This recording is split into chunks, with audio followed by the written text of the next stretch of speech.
Thanks for being here, everyone. Like I said, I'm the coordinator of the Mountain States Bumble Bee Atlas. This is a training webinar geared for our volunteers, our participants, so that you can learn the what, the why, and the how of the Bumble Bee Atlas. I want to give a shout out to the BLM and Colorado Department of Parks and Wildlife for supporting the work that we're doing with the Bumble Bee Atlas. And then I just want to give you a little bit of overview of Zoom. We are using the Zoom webinar platform tonight, not the Zoom meeting. So we can't see you. Your cameras are turned off. And so it's just, we're going to basically, I'm going to basically just kind of share information with you. It's not very interactive like a more traditional Zoom meeting. The chat feature is active. So if you have questions, you can type questions into the chat, and Michelle will be watching that and answering your questions. At the bottom of your screen, you should also see an option for a Q&A. So you can type questions in the Q&A, and Michelle can answer those, or there'll be a couple times during this webinar where we'll pause for questions, and we can possibly answer some of those live. You should also see at the bottom of your screen an option for closed captioning, if that would be something that would be helpful for you. So those are our features of Zoom webinar. This webinar is also being recorded, and within probably about a week, the video will be available on the Xerces YouTube channel. It also will be posted on the Bumble Bee Atlas website, and I'll show you at the end of the presentation where you can find that if you want to go back and watch it. And finally, before we get started, if you attended the March 11th training webinar, or if you've watched the video from that training webinar, this is going to be a rerun for you. This is the same information. So we're just giving people multiple opportunities. So if you've seen this already, feel free to stay and get a review. Or if you're like, oh no, I've seen this before, I'm ready to go, you can just like quietly sneak out and I won't be offended. So just wanted to make sure that that was really clear and you didn't worry that you were missing something. All right, I just also want to point out on this first slide that there's 2 email addresses to get a hold of me. And my job as the coordinator of the Mountain States Bumble Bee Atlas is to help support you, our volunteers, to answer your questions, help you with anything. So you can email me at either of those. The Amy Dolan one goes just to me. And if you email Mountain States Bumble Bee Atlas, it will usually be me that's responding, but it might also be Michelle or our supervisor, Rich, that responds to you from that Mountain States, that project email address. All right, let's dive in. So I just want to start to share a little bit about the Xerces Society if you don't know about our organization. So Michelle and I are both conservation biologists with the Xerces Society. We are a science-based nonprofit organization where all of our work is focused on protecting invertebrates and the habitats that support them, because these animals are so important in all of our ecosystems, the foundations of all of these different spaces on Earth. And so that is the work that we do. Our home office is in Portland, Oregon, and we have nearly 100 staff members all across the US, all working on different invertebrate projects. So I love that I work for an organization that has a bumblebee team. I'm part of the bumblebee team. We have a Western monarch team. We have a freshwater mussel team. We have a firefly team. We have people that do education and outreach. We have people working on policy, people that are researching pesticides, people helping build habitats. All of this is protecting that invertebrate life that sustains us, and we're really proud of all of the work that we do. We are also a donor-supported organization, so if you are a member of Xerces and are already supporting our work, I want to sincerely thank you for your support. And if you are not yet a member and want to learn more about that, I would encourage you to go to the xerces.org/donate page where you can learn about how to support us. Tonight, though, is really about the Bumble Bee Atlas. So we're going to answer 3 questions. So what is the Bumble Bee Atlas and why are we doing this? As volunteers with the Bumble Bee Atlas, it's important for you to have that background information so you realize the valuable role that you play in all of this. And also, because our volunteers tend to be pretty conspicuous on the landscape, we go out into public spaces with nets and coolers and vials and we're catching bumblebees. So if people see you, they're likely going to ask what you're doing. And so having an answer ready of what is the Bumble Bee Atlas, why is this important, why are you doing this, is going to be helpful for you. And then we're really going to focus and make sure you understand the how do I participate piece of this. I do want to give you a heads up that this is going to be a lot of information.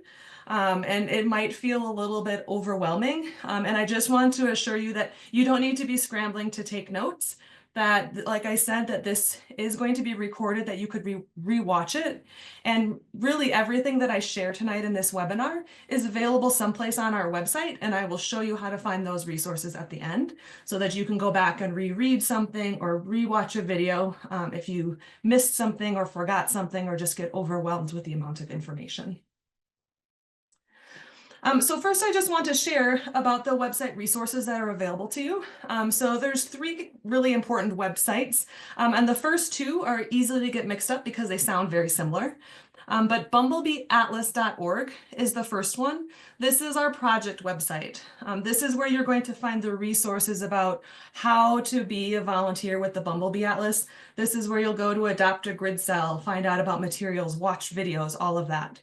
So the training materials, and then at the end of the season, this is where you'll go once we have looked at all of the data to see some of the figures and pictures, and we publish a data highlights page at the end of each season, so you can go there to see that.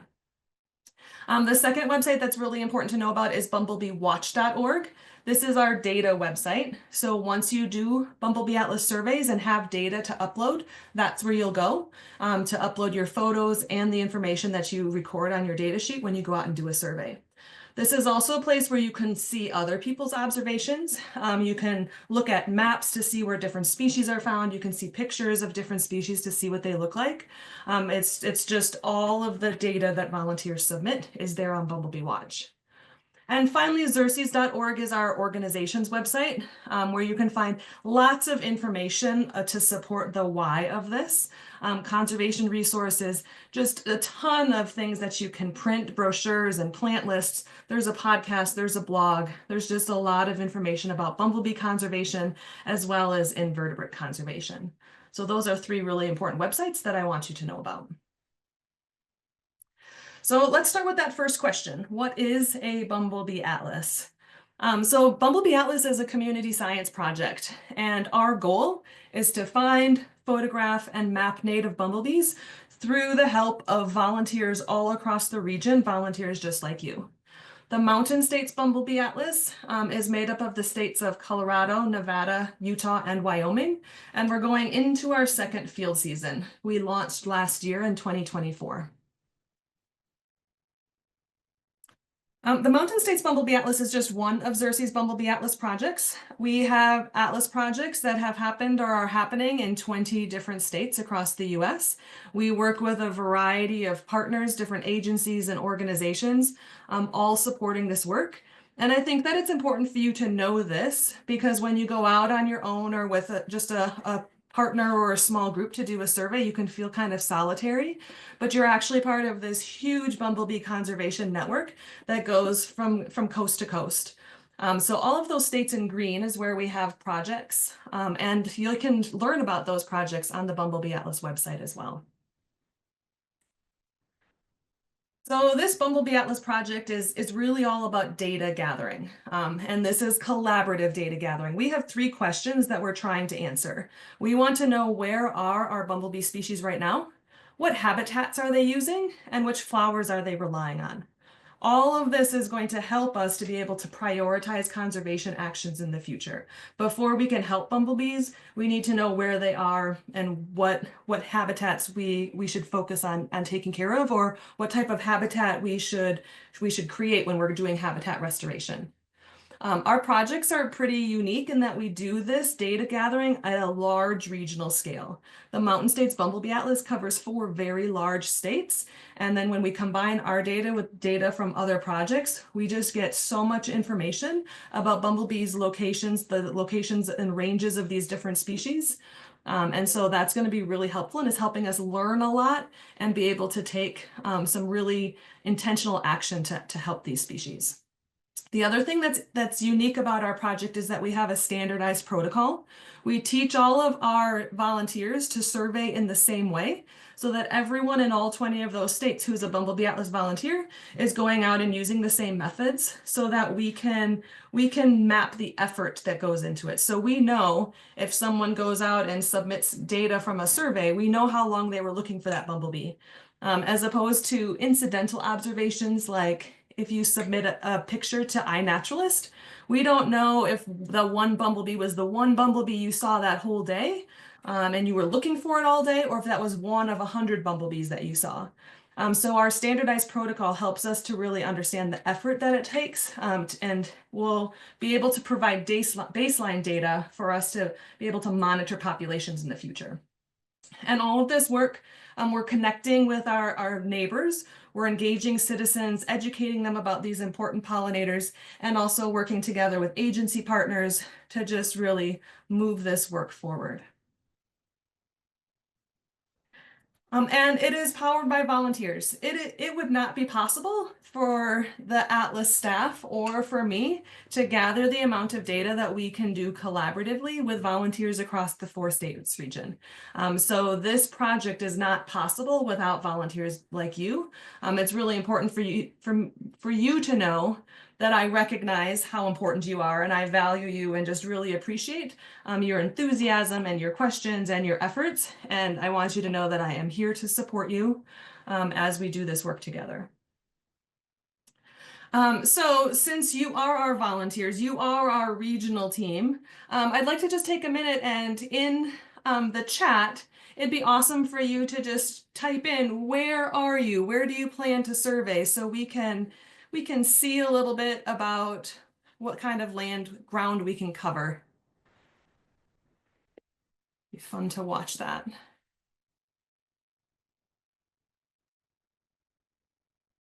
Nice. It's fun to see that we've got people represented from all sorts of places across our 4-state region. Thank you for sharing and continue to share if you haven't gotten yours typed in, and I'm going to continue to move on. Awesome. So as we have volunteers that are joining this effort from all across the 4 states, which is super exciting to see, I want you to understand that the work that you're doing is really important, and let's talk a little bit about why. Why is this work so important? The main answer is pollination. Bumblebees are important pollinators, and pollination is plants reproducing. Plants are foundational in every ecosystem, and pollination is how they reproduce. So some plants can be pollinated by the wind, some plants can self-pollinate, but most plants, many plants rely on some sort of animal to help them to be pollinated. They rely on a pollinator. And out in the different ecosystems across the world, there are lots of different animals that are pollinators. Birds like hummingbirds, mammals like bats, those can be pollinators. But most of our pollinators are insects of some sort, from butterflies and moths to flies, beetles and wasps, and then, of course, bees. Of all of the different pollinators, bees are the most efficient pollinators because they are intentionally collecting and transporting pollen. When you see bees out collecting pollen, those are female bees, and they are collecting pollen and nectar to take back to their nests to provision for their offspring. They're collecting food for their babies.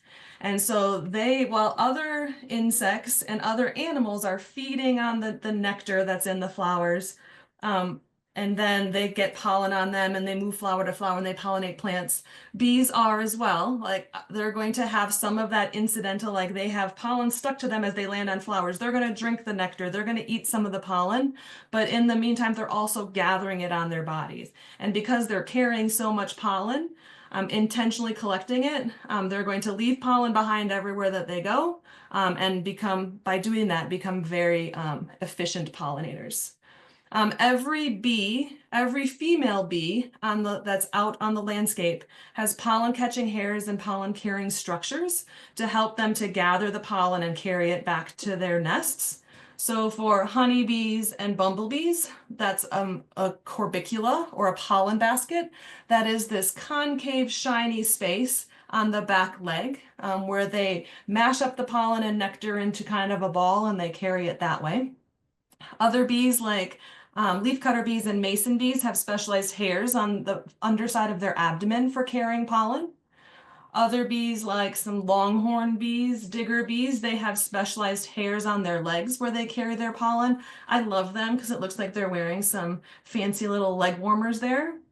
And then there's some bees that are kind of tricky, like this one at the end on the right looks kind of like a little wasp because her pollen carrying structure is internal. She swallows the pollen and nectar and then regurgitates it when she gets back to her nest. So all of these bees are carrying pollen in order to provision their nests, to feed their offspring. So when we think about pollination, we also often think about it through a human lens, kind of a selfish human lens, and we think about our food and we think about what's beautiful to us. And I think that that is important to note, that without pollinators, we would not have a lot of the really yummy foods that we enjoy, the fruits and the nuts and things that are like the delicious and healthy parts of our diets. 1 in 3 bites of food that we eat is courtesy of insect pollination. And then also we think about these beautiful landscapes. Think about hiking in the mountains and seeing wildflowers. 90% of the world's wild plants depend on pollinators to reproduce. So if we do think about pollination from a selfish human perspective, they're really important. They provide a lot. But they also do so much more for ecosystems, for the earth. Pollinators provide both food and habitat for wildlife. The seeds and the nuts and the fruits that are produced by plants when they're pollinated by insects provide food for small mammals, all the way up to large animals like grizzly bears. Thinking about how plants grow and provide habitat and hiding spaces for a variety of other organisms, pollinators are important in making that happen. And sometimes the pollinators themselves are food. Birds will eat caterpillars. Birds can also eat adult bees. And lots of other animals depend on the pollinators themselves as food. So when you think about any ecosystem, it's all very interconnected, and every ecosystem on Earth would be vastly different without pollinators there. So what about bumblebees as pollinators? Why are they so important? They're important for several reasons. They are generalists, which means that they will pollinate, they will go to and visit a variety of different plants, which means that they can be important in pollinating a variety of different plants.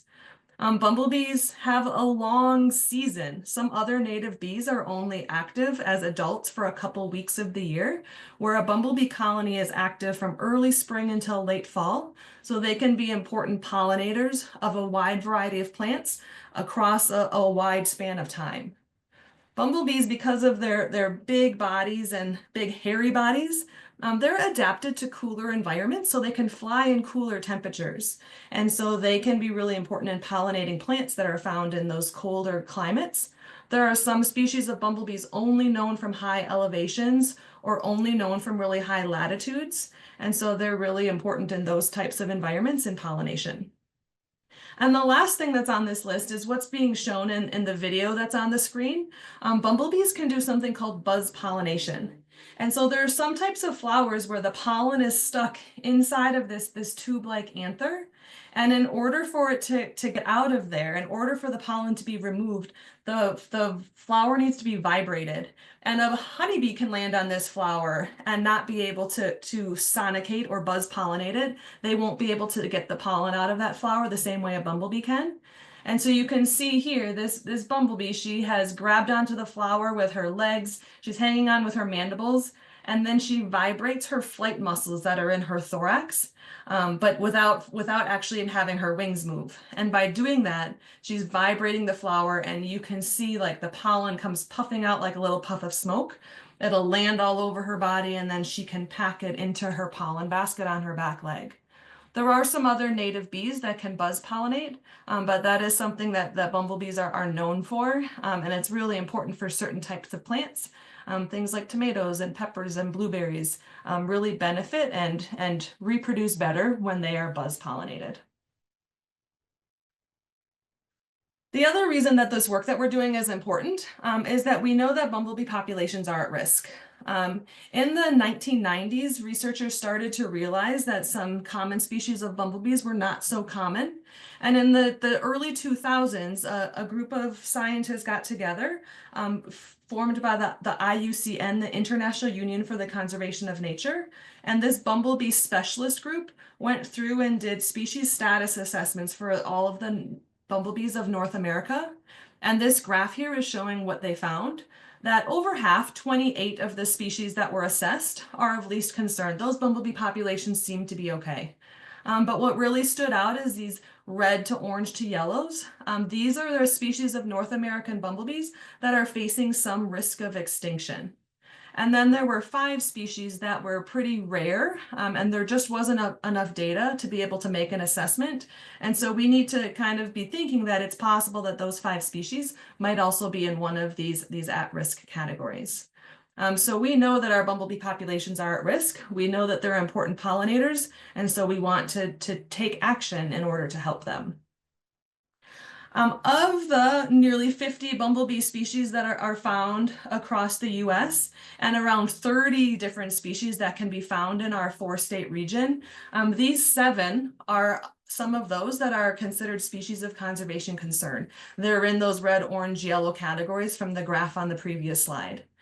Some of these, many of these are possible across the region. You can see that on the bottom, possible across the region.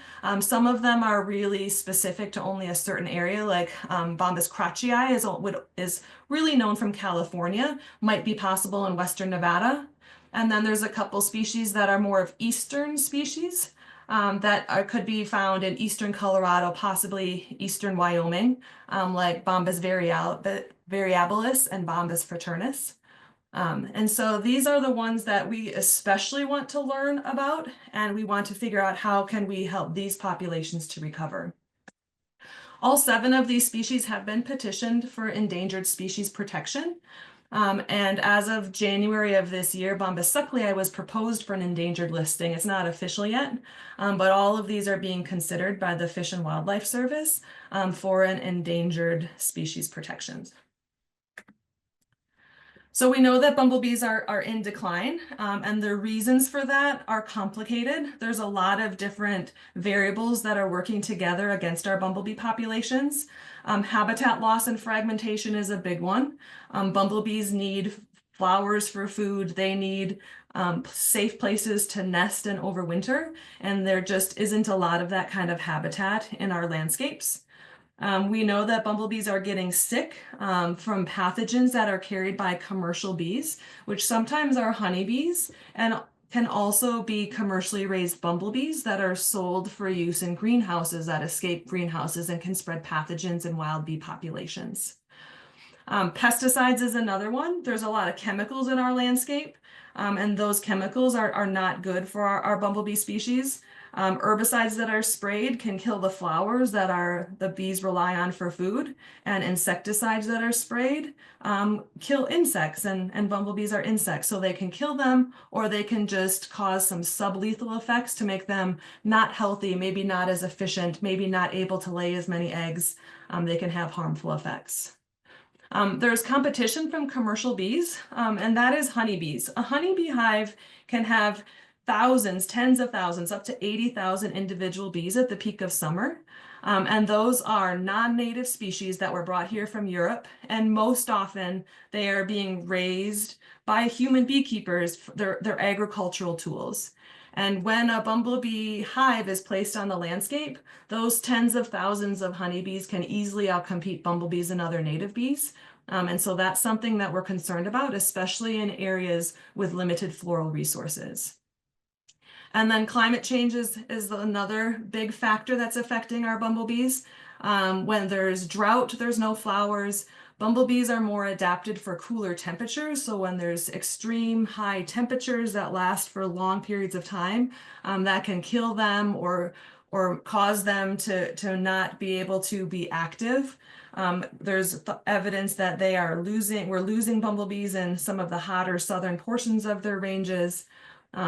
There's just a lot that's kind of happening in real time that we know is affecting bumblebees. And all of these, there's a lot more to learn. And there's scientists all across the world that are working on these challenges to learn more and come up with solutions. But this is something that we can all do to help.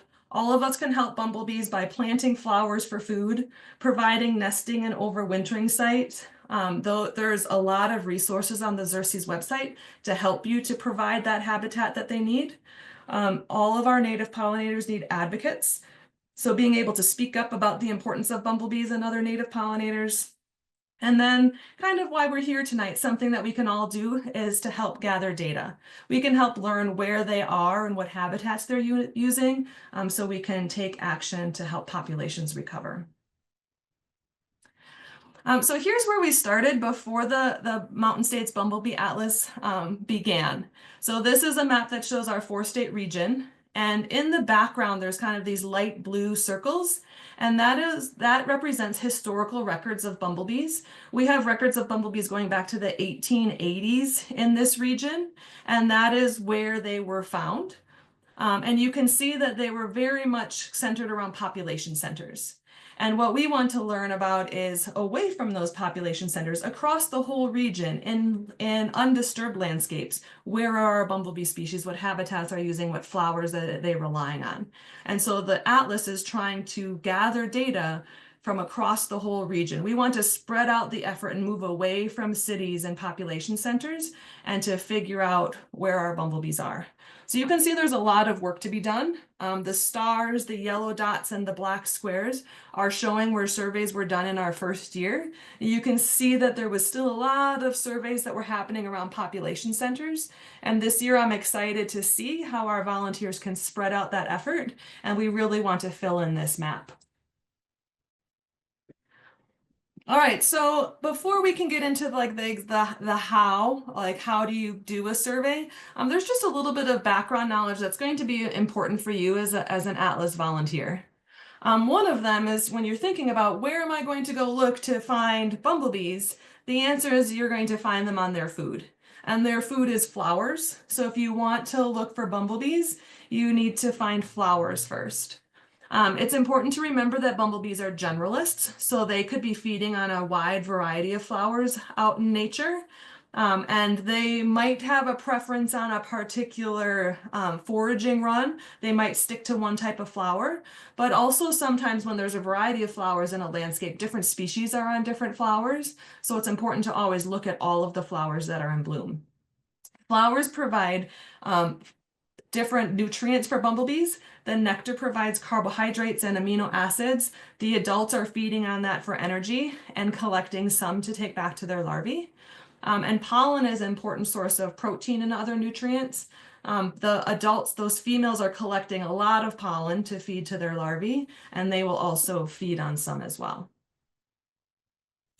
The other thing that's important to know as an Atlas volunteer when you're going out to look for bumblebees is it's important to understand their nest cycle. And this is something that makes them kind of unique in the bee world, is that they have this annual nest cycle.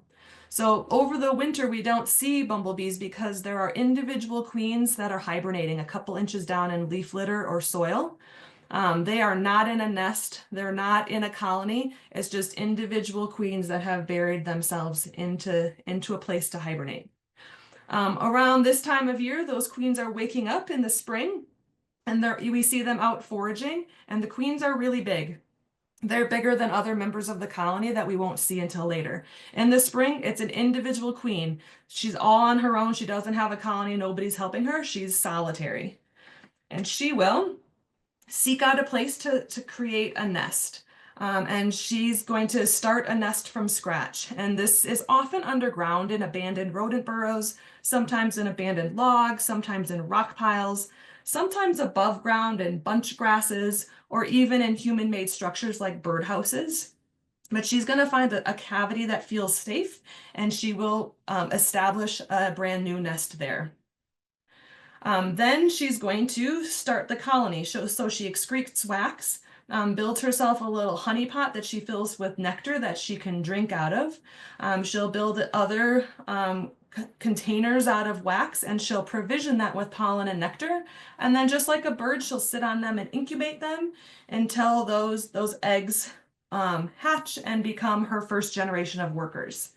So the workers emerge, and those are her daughters. They're all female. They're going to be smaller than the queen, and they'll take over all of the work of the colony.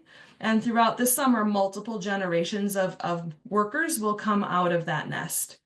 The female, the queen that started the nest at that point stays in the colony, and her only job is reproduction. She's going to lay eggs. She's the only reproductive female, and she's not going to go out foraging anymore. She just lays eggs.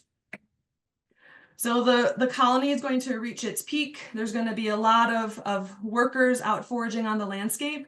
And then by late summer and fall, the production of that colony shifts. And what's going to come out of that colony are next year's queens and males. They will find each other, hopefully from different colonies nearby. And those females, the next year's queens, will mate with the males. And then the queens will feed on the flowers that are blooming in the fall to build up her fat resources for hibernation. And then all the rest of the colony dies. The foundress queen dies, the workers die, the males die. The only ones that survive the winter are the new queens that emerged at the end of summer. They're going to hibernate on their own, and then they each start from scratch the following season. So what I just described is the normal life cycle of a bumblebee, but there's a subgroup of bumblebees that are cuckoo bumblebees that don't have a worker caste. They have a little different strategy. So these queens are going to emerge from hibernation a little bit later in the season, and they're going to look for established nests, and they will take over an established nest. They will kill the queen, the host queen, and trick the workers of that host colony into raising her offspring instead. So at the end of the summer, what comes out of that colony is going to be queens or females and males of that social parasite of the cuckoo bee instead of the host colony. So we will sometimes see these cuckoo bumblebees. We'll see these large, they look like queens, they're big. We'll see them a little bit later in the season. And they often stand out as being a cuckoo bumblebee. Because they do stand out. They look different from our other bumblebees often. They have really big heads and mandibles, extra thick exoskeletons, strong stingers, all of that because of their lifestyle. They're going to go and take over a nest, and so they're kind of built for battle. Another key thing that you'll notice when you see a cuckoo bumblebee is the females don't have a pollen basket.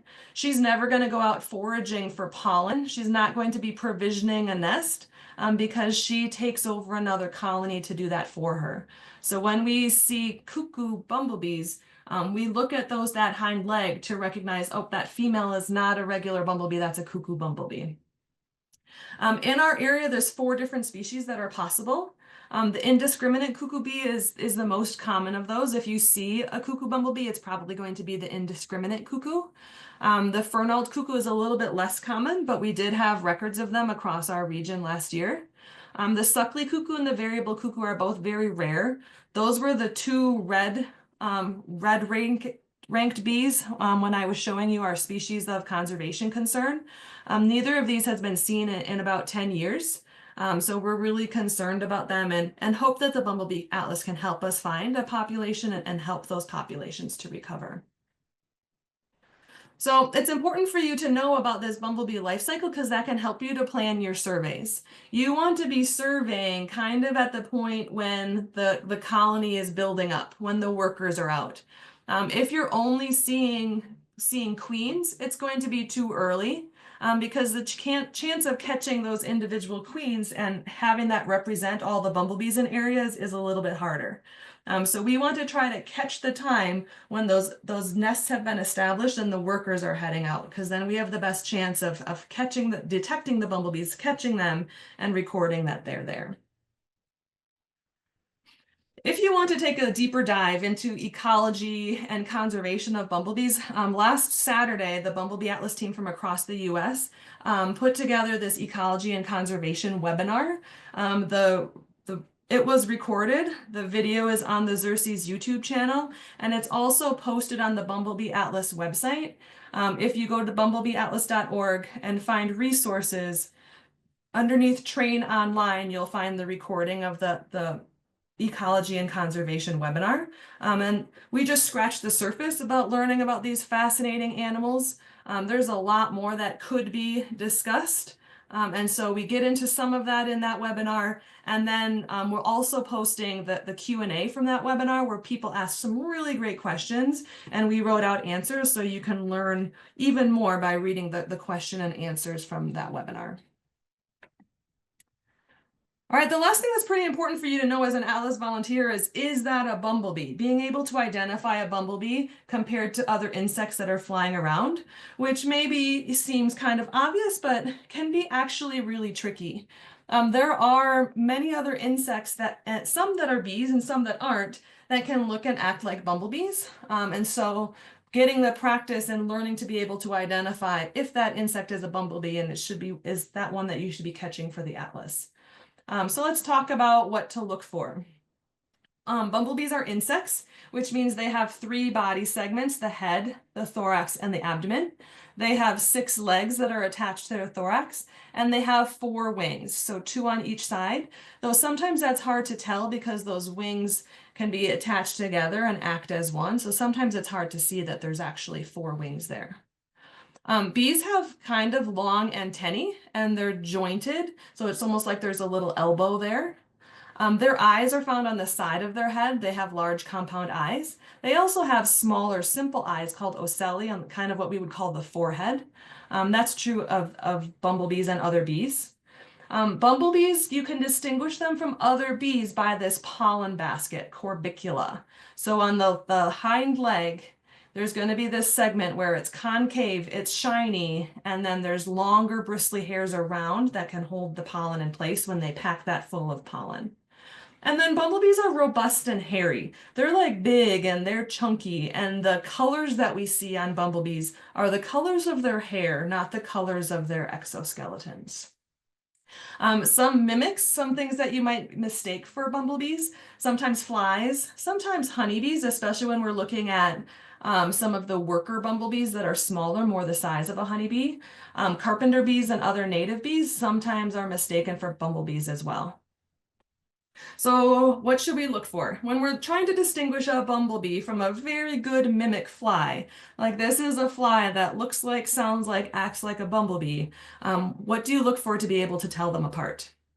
So remember that bumblebees have 4 wings and flies only have 2 wings. That will really stand out, especially if they hold still, if they land and you can get a good look. So that's one thing to look for.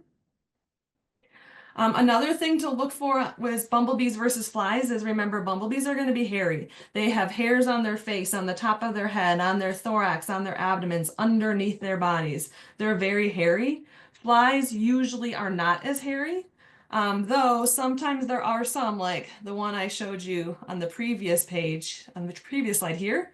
That one's pretty hairy. Like this is a fly that can very easily be mistaken for a bumblebee. Remember, bumblebees have eyes on the sides of their head. So if you're looking at a bumblebee's face, you're going to see you can actually see their antennae are attached in the middle of the face and their eyes are on the side. Where flies have large bulging eyes and sometimes their eyes are like the whole head. Here in this picture, the eyes are the red part. And so they take up almost the entire head. And then another thing to look for is the antennae. And I think for me, this is the easiest thing to see. The bees have these longer jointed antennae and flies just have shorter stubby antennae.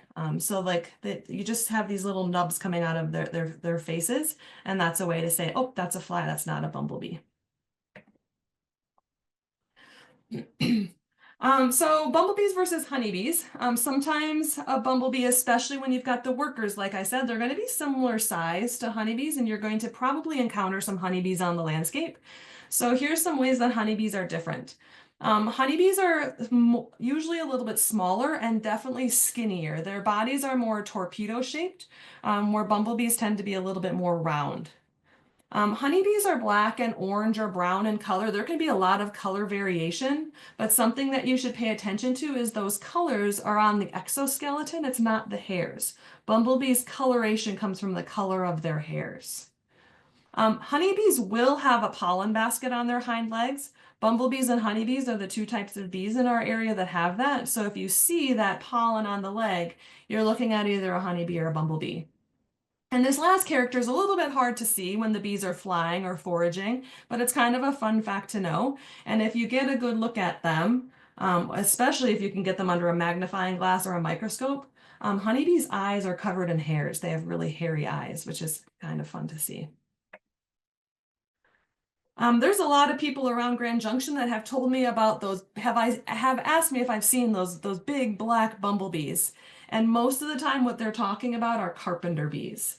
And so that is one that very often gets mistaken for a bumblebee. Here's some things to look for. Carpenter bees are going to have a shinier abdomen. They still have hairs on their body, but their hairs are sparser, so making their abdomen a little bit shinier. When you look at that hind leg, you're not going to see a pollen basket. They have bristly hairs, almost like a bottle brush on the hind leg. So that's something that you can look for.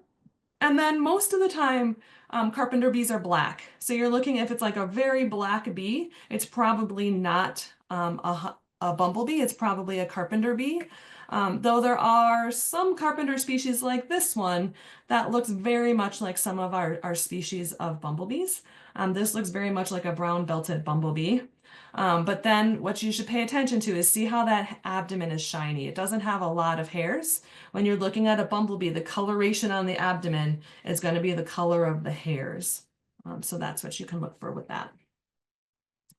At this time of year especially, there's a lot of people that are seeing other really big, fast bees that are out foraging. And those are digger or longhorn bees, and they can easily be mistaken for bumblebees as well because they're big and they're covered in hairs. So things to look for is how they carry their pollen. These are the ones that have specialized hairs on their back legs and they can carry a lot of pollen there. The one that I said kind of looks like they're wearing fancy leg warmers. So look to see how they're carrying their pollen. And then a little hard to see when they're flying around. But these types of bees, these other native bees have a protuberance on their face. It kind of sticks out, where bumblebees have more of a flatter face. So that might seem a little bit overwhelming, like, I don't know if that's a bumblebee or not. I want to assure you that it's okay if you're not sure. The atlas is a great way to learn about bumblebees and other bees. It's okay when you're out doing a survey, if you catch something that you're not sure if it's a bumblebee or not, follow the protocol, take pictures of it. It's my job then to look at your pictures. One of us from the Bumblebee Atlas team will look at every picture that is submitted and we will identify it to species if possible. And if we see something that's not a bumblebee, there's a place where we can mark not a bumblebee. And it's no big deal. We would rather have you take a picture and learn through the atlas than miss a bumblebee or just have that uncertainty. So it's okay if you don't know. We're asking you to go out and catch bees, and if you're uncertain, catch it, take a picture and submit it, and we'll figure it out together.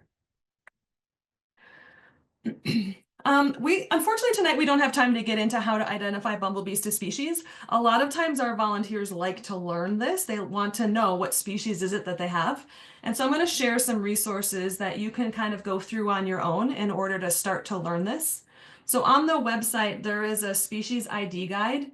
This is a quick field guide to females only of some of the species that we could see across the region. Bumblebee ID can be tricky because a lot of our species look the same. If you look at the first two rows of this ID guide, there's a bunch of species that have some patterns of orange and yellow, or like orange or red and yellow. And so it can be really difficult to tell them apart. And it takes some practice. Also, there's some species that have multiple color forms, so that can be tricky as well. That one species can look very different depending on which individual you have. But this is on the website, and the second page of the ID guide kind of walks you through, like, what should you look for in order to identify a bumblebee to species. This is a great place to kind of get started, to get oriented to what species could be here. If you want to go a little bit more in depth, The Bumblebees of North America is a book that's available online. You can find it if you search Google. It's also linked on the Xerces website. It's a pretty in-depth resource that has pictures of all the different species, descriptions of their ranges, and a key to be able to try to figure out what species you have in front of you.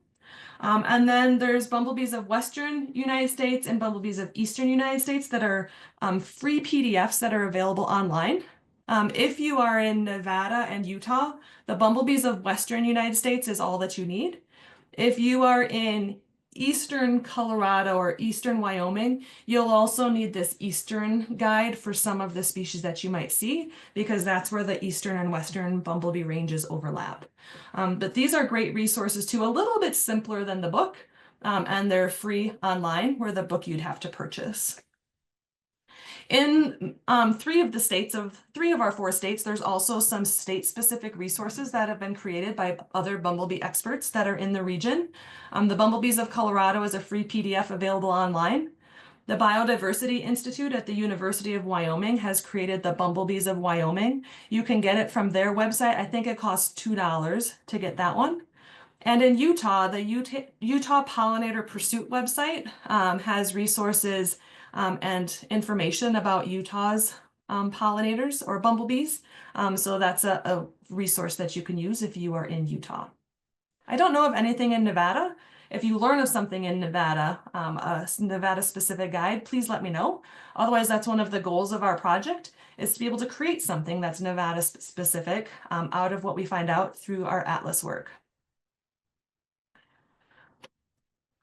I just want to let you know too that about a year and a half ago, maybe just over a year ago, two of our co-workers, Rich, who's the head of the Bumblebee team, and Leaf, who is the leader of the California Bumblebee Atlas, they did a two-part webinar series on how to identify Western bumblebees to species. We don't have it specifically for the mountain states yet, but Michelle and I are planning this summer to do a Montana and Mountain States ID webinar. So if that's something you're interested in, you should keep your eyes, watch out for that. But if you want to watch the ones that Leaf and Rich did, a lot of what they shared will apply to our region. So you could go to the Bumblebee Atlas website, go to resources, train online, and then if you go underneath either California or the Pacific Northwest, you'll see this identification of bumblebees, females and males, and you can watch those videos and you can learn about some of the bumblebees that we'll see here in the region. They'll have some species there that we don't have, and we'll have some species that they don't have, but it's a great place to get started if you really want to learn some more about the bumblebees in our region. All right, so that was a lot of information, kind of background information, life cycle, and ID. So I'm going to pause for a minute and see if there's any questions that we need to address before we move on to the how. Yes. So Amy, someone had a question about cuckoo bees. Aren't the rest of bumblebees better without cuckoo bumblebees? Yeah, it kind of seems like that, right? Because they're parasites. But this strategy, this life strategy of parasites is common kind of all across nature. There's parasites in all different groups. There's parasitoids. There are cuckoo bees in other groups, not just the bumblebees. And in nature, things are kind of balanced, right? Kind of like predator and prey, they help manage populations. And so the same could be true with the cuckoo bumblebees. They found their niche where they fit, and in healthy ecosystems, it would all be balanced. I heard another bumblebee researcher, scientist in our region kind of also say that cuckoos can be beneficial because they can kind of be an indicator species. If we're seeing cuckoo bumblebees out on the landscape in large numbers, then we know that the host species must be doing okay in order to support the cuckoo bumblebee population. And when we start to lose our cuckoos, which those are our two red species, we are starting to lose our cuckoos, then we wonder about their host species. Is that a cause of their declines? So they have value, and they're fascinating to learn about. So I can understand that question. I get that question a lot. But just knowing that there's all different strategies in nature, and in healthy systems, things balance and it's all okay. Those are all the questions that we have open right now, but if anyone else has a question, please feel free to type it in the chat or Q&A. Cool, thanks, Michelle. I'm going to move on. We'll have time for questions at the end too, and you can also, like Michelle said, type into the chat or into the Q&A.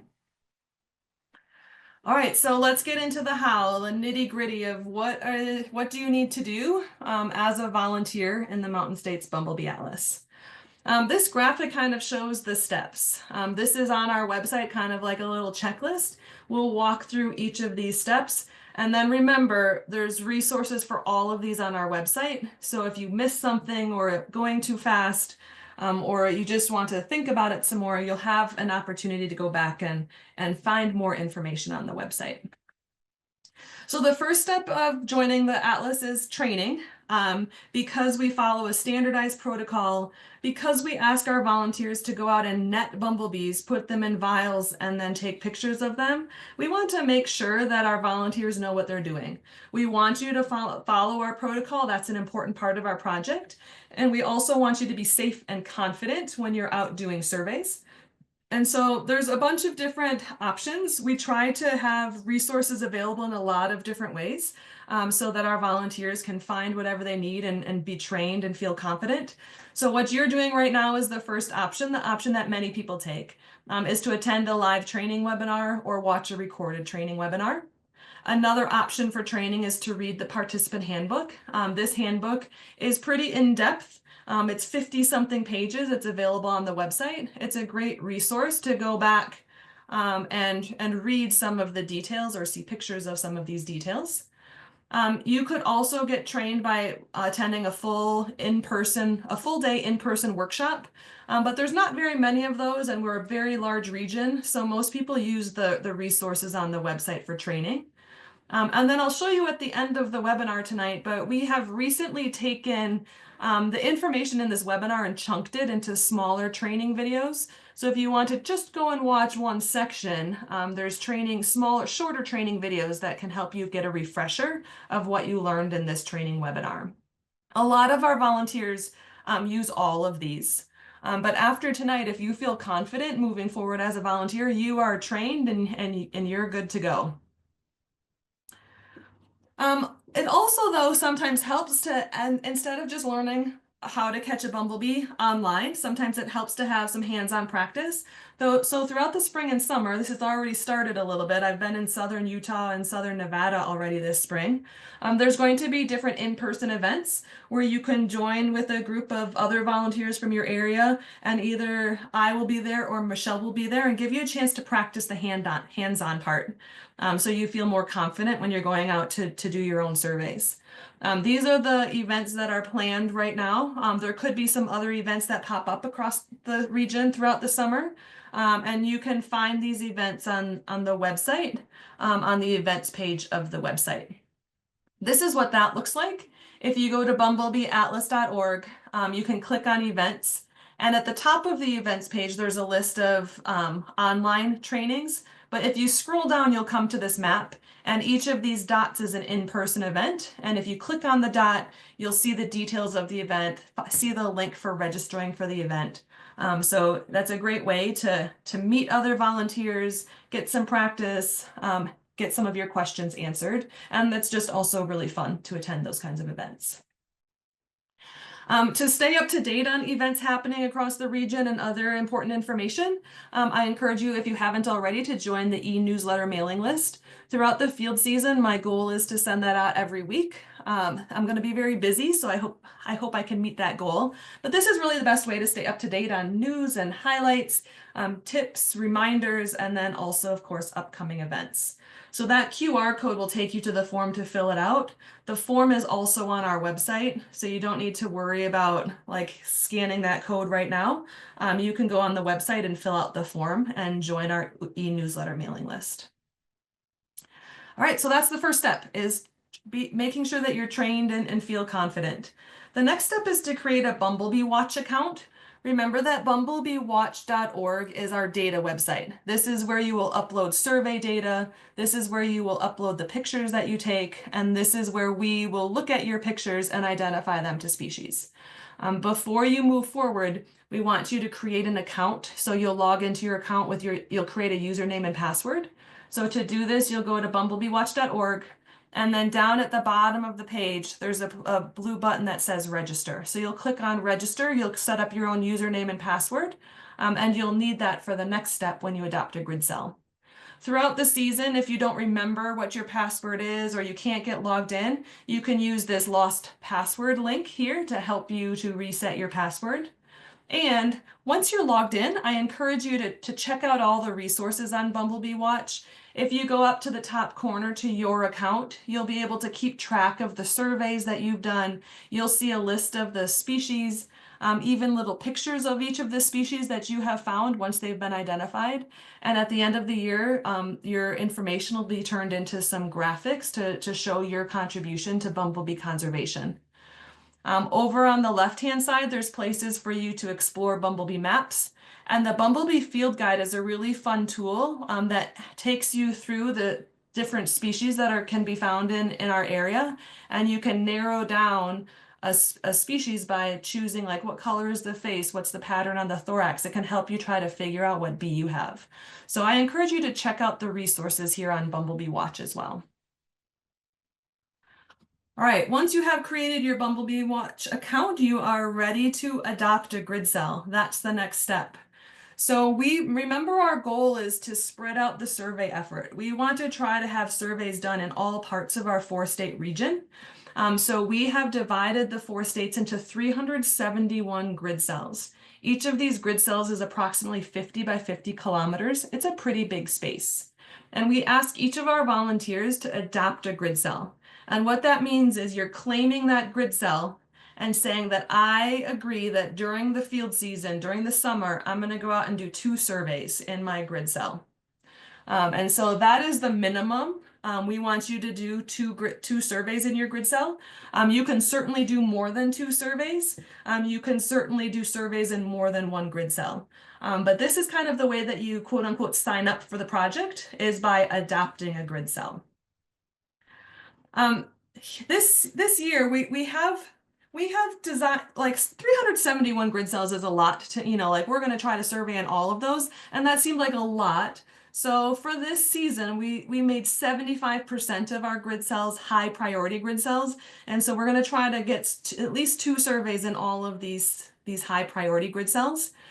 These high priority grid cells are the ones that have very few bumblebee records historically. There's quite a few of these grid cells, especially in Nevada and eastern Colorado, that have 0 bumblebee records ever. Nobody's ever documented a bumblebee, at least in the data that we have in those areas. So we've prioritized those. We really want people to go out and survey in those places.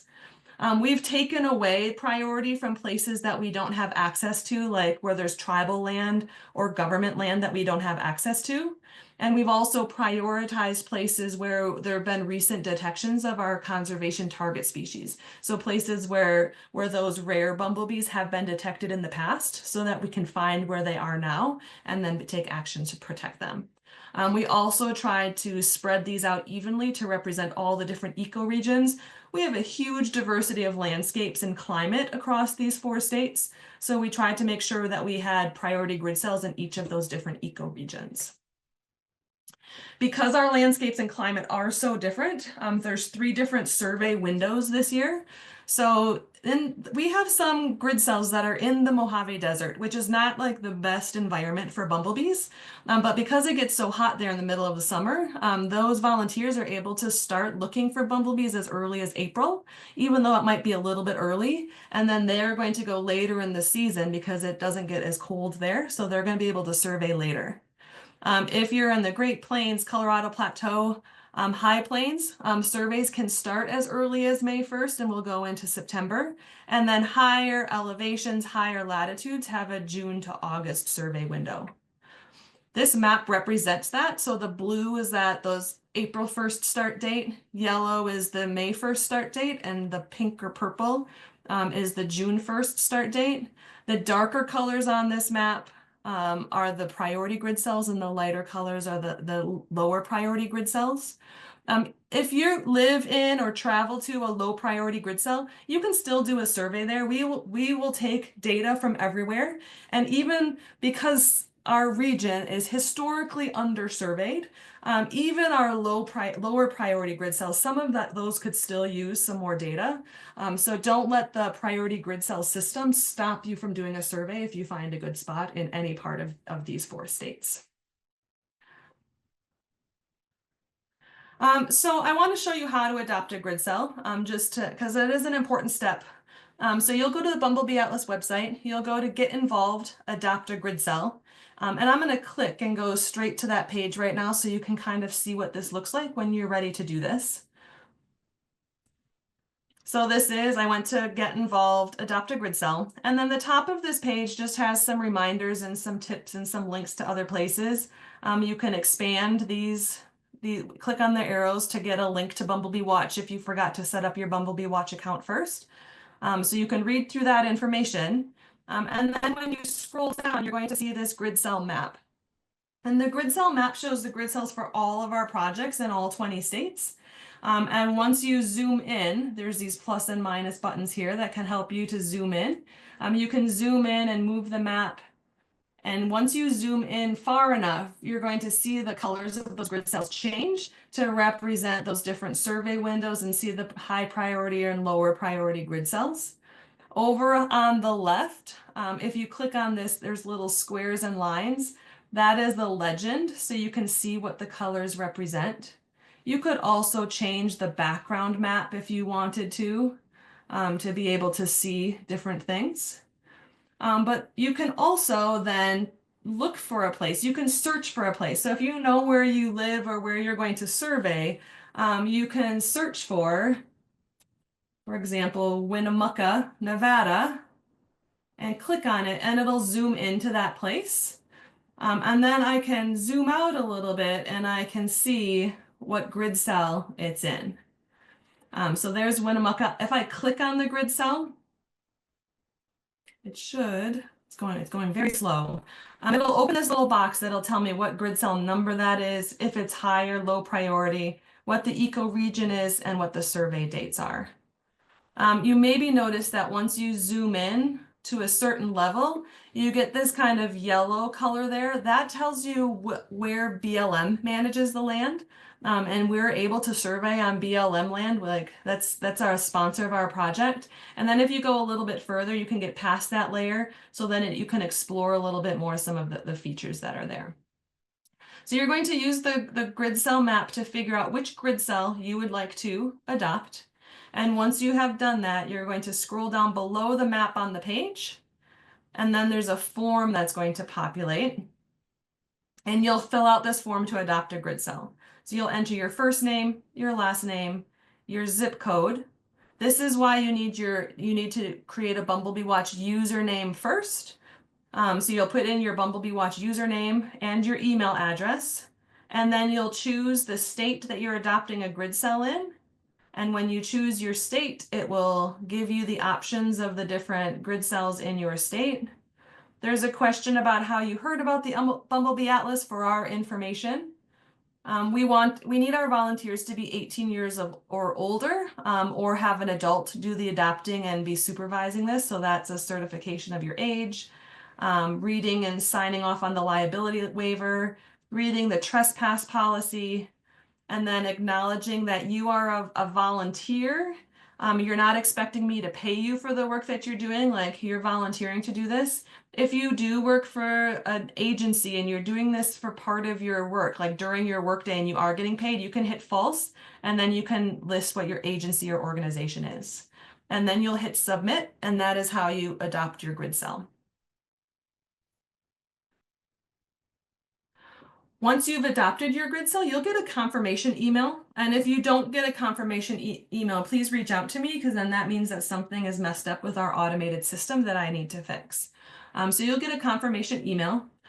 You may adopt more than one grid cell. If you're really excited or know that you're going to be in more than one place, please go ahead and do that.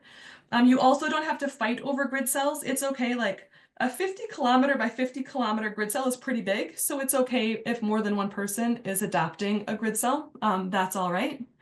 And it's also okay if you find yourself outside of your adopted grid cell and have a really good spot and you conduct a survey. You can submit data from that survey even if you didn't adopt that grid cell. That's okay.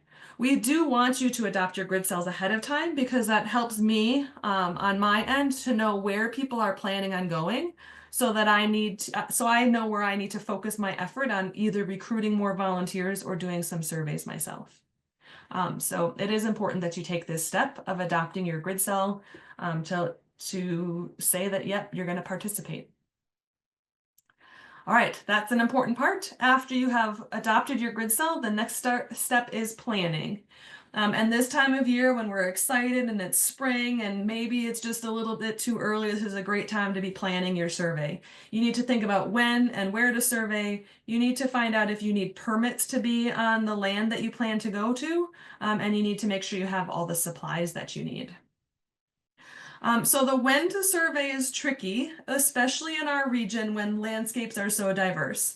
We have places where it's already really hot and it's very dry, and then you can drive less than an hour and be in a place where there's still snow. So there's huge diversity, and so this is where we really rely on you as our volunteers across the region. You know your region, you know your landscape, and we rely on you to figure out and to find out and to explore where the flowers are and where the bumblebees are. Remember, the goal of this is not to catch the first queen of the spring. That's not going to tell us a lot about all of the bumblebees that are there. We want you to try to capture the diversity at the peak of bumblebee season. So thinking about that life cycle, that nest cycle, when the workers are out is when we really want you out doing surveys. So some guidance for that. Make sure you're within the grid cell survey window. It doesn't pay to go out when there's no flowers in bloom, so make sure there's flowers blooming. And then even in the summer, there can be a variation of temperatures. You're not going to get bumblebees flying or a good representation of the species that are there if it's colder than 60 degrees or higher than 90 degrees. So before you do a survey, make sure you're in that temperature window. And if it's a really windy day, the bumblebees are not going to be very active. So try to do it on a not very windy day. And then also don't survey in the rain. If it happens to rain while you're out there and it's just going to be a quick shower, you can pause your survey. You can wait for the rain to stop. But if it's just like a very rainy day, you might need to reschedule your plans for doing your survey.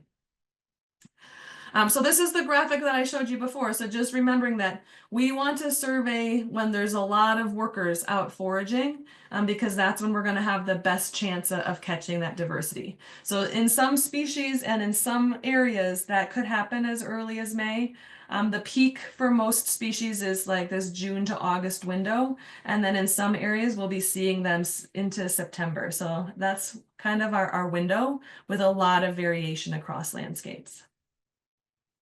All right, what about where to survey? The where to survey is up to you. You're going to survey in your adopted grid cell, but you get to choose the exact location. So we're asking you to choose a 1 hectare space within your grid cell. That's 2.5 acres, or picture 100 meters by 100 meters. Sometimes we say like 2 football fields. So you're going to choose a 1 hectare section that's within your grid cell. That's really the only guidance. You can choose any place within that grid cell as long as you have permission to be on that land. So this could be a natural area. You could hike into a wilderness area. You could do this at an urban space like a botanic garden or a native plant space. This could be roadsides, private land, public land. There's really a lot of options. What we do ask is that you know and respect boundaries. Do the work to figure out who manages that land so that you are not trespassing on land that you don't have permission to be on. We are going to find out across some areas of our region that we've got some really hot and dry grid cells. And that could be frustrating and challenging to find bumblebees. So if that is the case where you live and where you plan to survey, here are some suggestions: is to seek out areas that have water or had water. Try getting to higher elevations. Try to go out and do your surveys earlier in the morning before the temperatures get really hot. We have a lot of people that are supporting this work with the BLM and the Forest Service and state wildlife agencies. So don't hesitate to reach out to your local field office, your BLM field office, your Forest Service field office, and ask the biologist for suggestions. Say, I'm doing a Bumble Bee Atlas survey. Can you tell me where there might be flowers? Can you give a suggestion of where to go? And they could help you with that. If there's not a lot of flowers that are growing in your grid cell, you might need to do a roadside survey, even though a lot of times the flowers we see along the roadside are not really native. There could be some other issues. We do have a different protocol for roadside surveys that I'll talk about in a little bit. If you find yourself in a landscape like what you're seeing in this picture, if there's flowers there, even if there's not very many, be patient and move between the flowers that are there, because you might be the first person to find a bumblebee in your grid cell. And in a landscape like that, you're not going to find a lot. And it might be the last 2 minutes of your survey where you see and capture a bumblebee. And we need data from these kinds of places. So these are valuable surveys to do. Having permission to survey on all different lands across our 4 states is tricky because we're talking about 4 different states with lots of different landowners and land managers. So I'm going to give you some general guidance and then show you where you can look. And also don't hesitate to reach out if you've got questions. So you can certainly do surveys on private land. If you own the land, awesome, then there's no problem. If it's a friend's land, that's fine. If you talk to a landowner and ask them to do surveys, just make sure that you have explicit permission. And if it's somebody that you don't know, we suggest that you have that permission in writing. You can do surveys along roadsides, but we ask you to be careful. Don't cross fences. Be really aware of property boundaries and no trespassing signs. And like I mentioned, I'll talk about the protocol for roadside surveys in a little bit. Across our 4 states, we do have some large chunks of land that are owned by tribal nations or government military lands that we do not have permission to be on. So please be aware if you live near some of those lands. The tribal lands on this map are in blue and the Department of Defense lands are in red. We are working with some of the military installations to get surveys done on some of these lands. But our volunteers do not have permission to be there. So please know those boundaries and respect those boundaries if they are in your grid cell. The BLM is the funder for our project. So we really want to do a lot of surveys on BLM land. And for most BLM land, you don't need any kind of permit or permission. If you live in Colorado or Nevada, the state office has written just a blanket letter saying that the Bumble Bee Atlas has permission to do surveys on any land managed by the BLM in the state. So you can just send an email to me or to this Mountain States Bumble Bee Atlas email, and I'll send you those letters and you'll be all good to go. In Utah, you don't need a permit. You can just go out to any BLM managed lands, like regular lands or wilderness areas, and that's fine. You don't need a permit or anything. If you wanted to go into a national monument or a national conservation area, we do need permits for those. And we have permits for Grand Staircase Escalante, and we have permits for Beaver Dam Wash and Red Cliffs.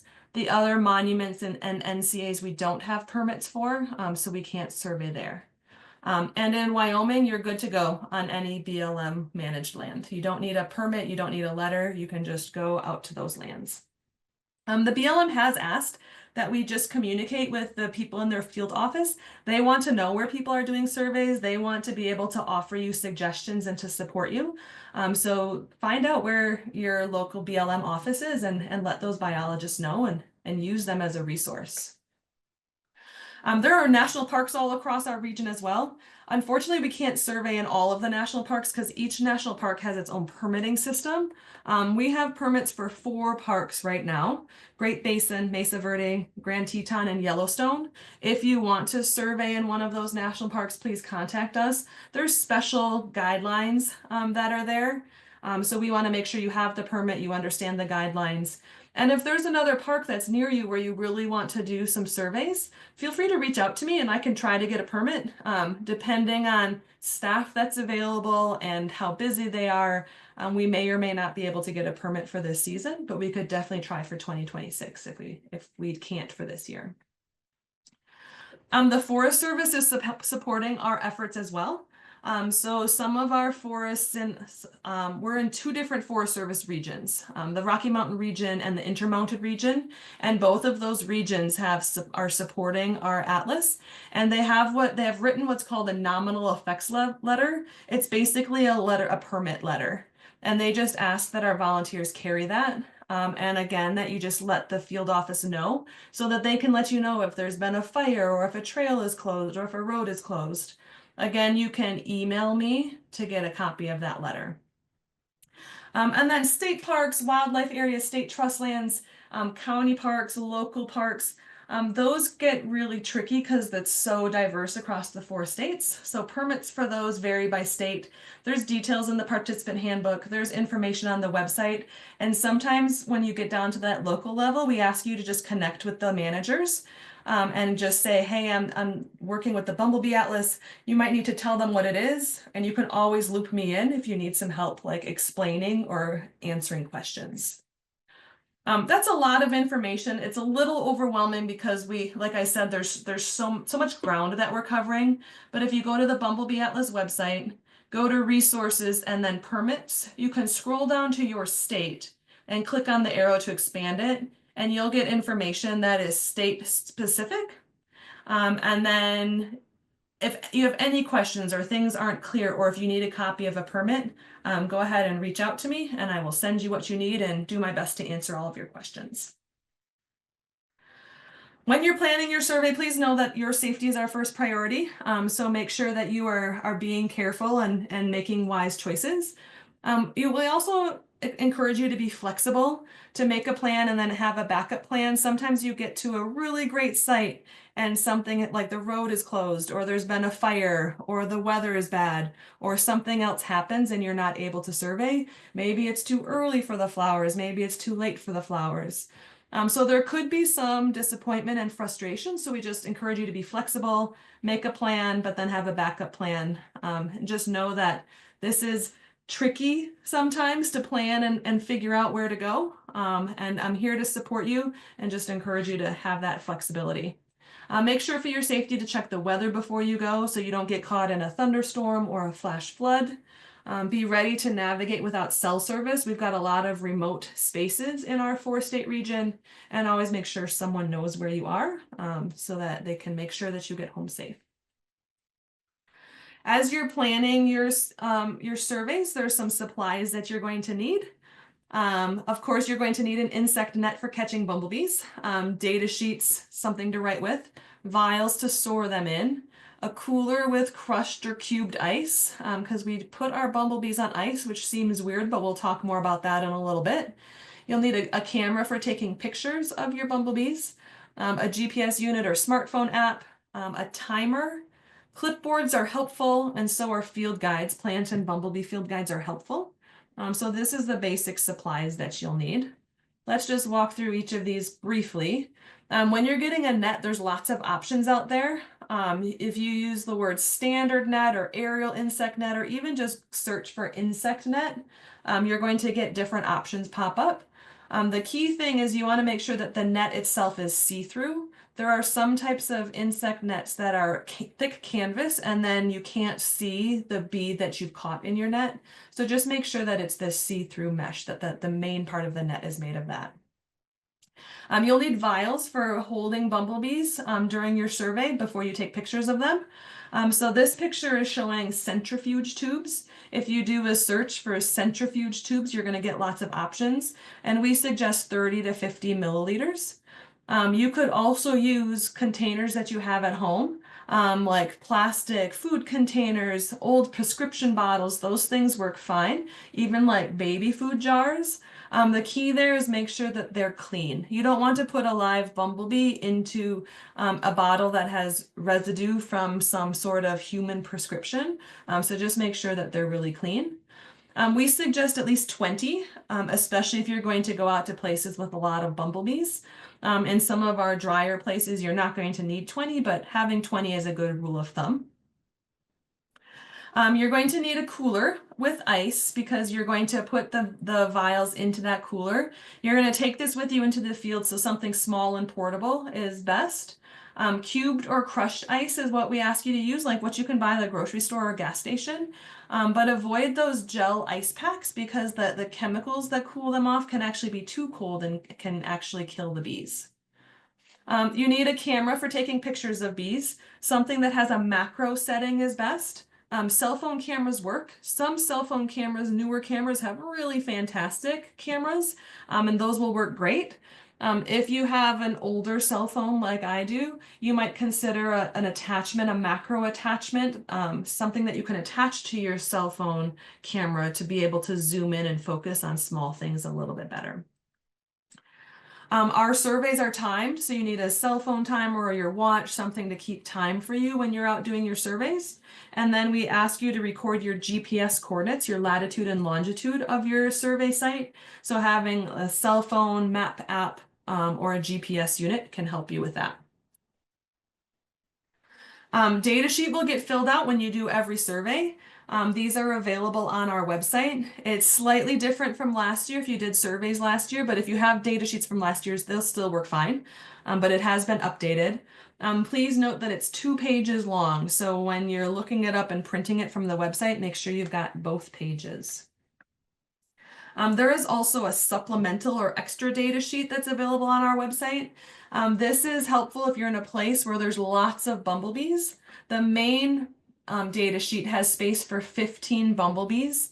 And if you catch more than that, you're going to need a space to record them. So you could record them on this supplemental data sheet, or you could just record them on a separate sheet of paper that you attach to your data sheet.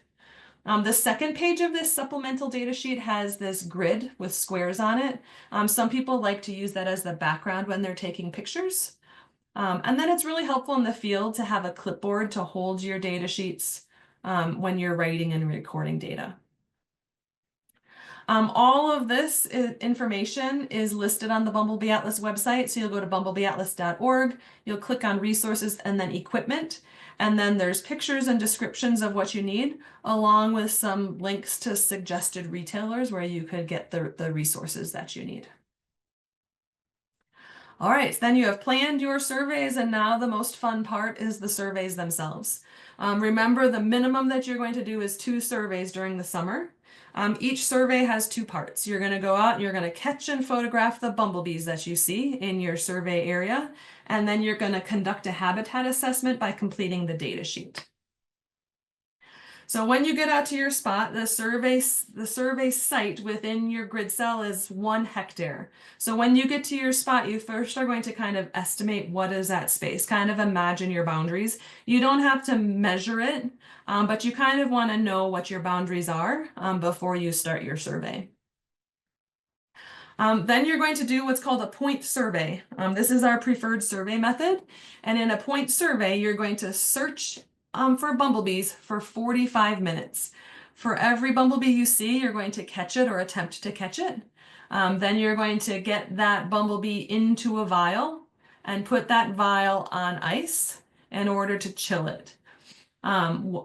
When you're doing this, we want to make sure you're walking through the entire survey area. So moving through that entire hectare, taking a look at every flower that is in bloom and not just the showy ones, and then capturing every bee that you see. For every bee that you capture, you also want to know what flower it was on.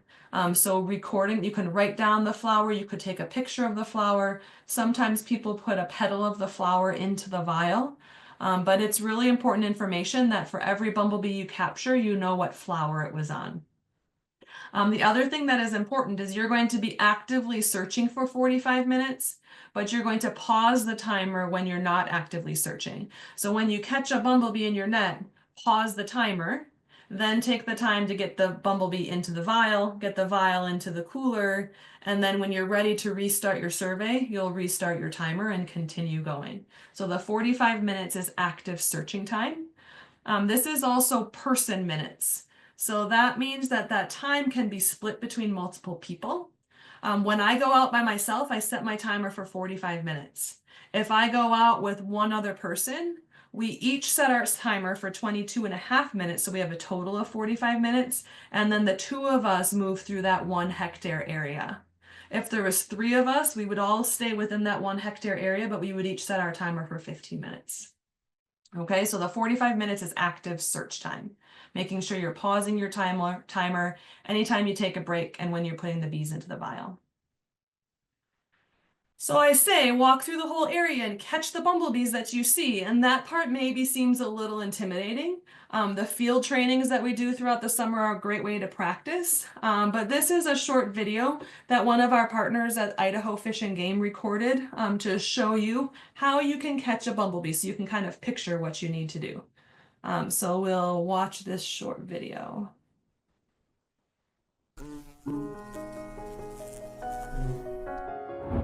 When you're out collecting your bumblebees, you want to make sure you're doing it carefully, but you also want to make sure you're doing it with a technique where you're actually going to be successful in capturing the bumblebee. Now, the best way to do it is to come from the side.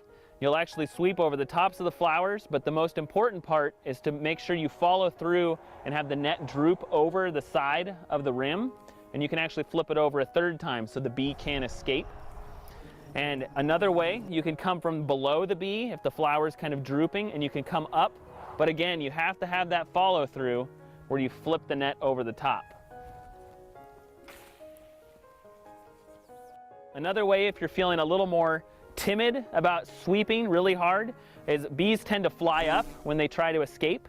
So you can actually put the net over the top of the flowers that it's on, and the bee will usually fly up to the top of the net, or once it gets about halfway, you can just tip the net over, and then it'll be captured in the bottom of your net.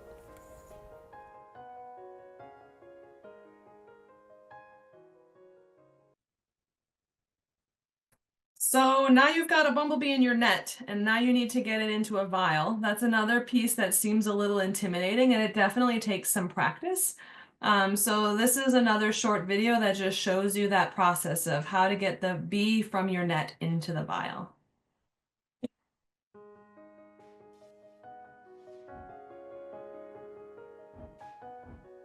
So once you've collected your bee, you're going to gather the net up so that the bee is restricted to one part of the net. And then you're going to take your vial with the lid off, slide it up the net to that area where you've kind of narrowed or bottlenecked the net. You'll slide the bee into the vial and keep that net nice and tight over the top of the vial. Once he's in there, you can take your lid, you can slide it up the net to get to where the top of the vial is, and then you can sometimes keep the net inside the opening and then slide the net out once your lid's on top. Or you can just, if he's cooperating or she's cooperating, you can just slide the lid right over the top, and then you've got your bumblebee. Once you've collected it, you can put it in your cooler or put it on ice, or so you can prepare to process that bee once you're done with your survey.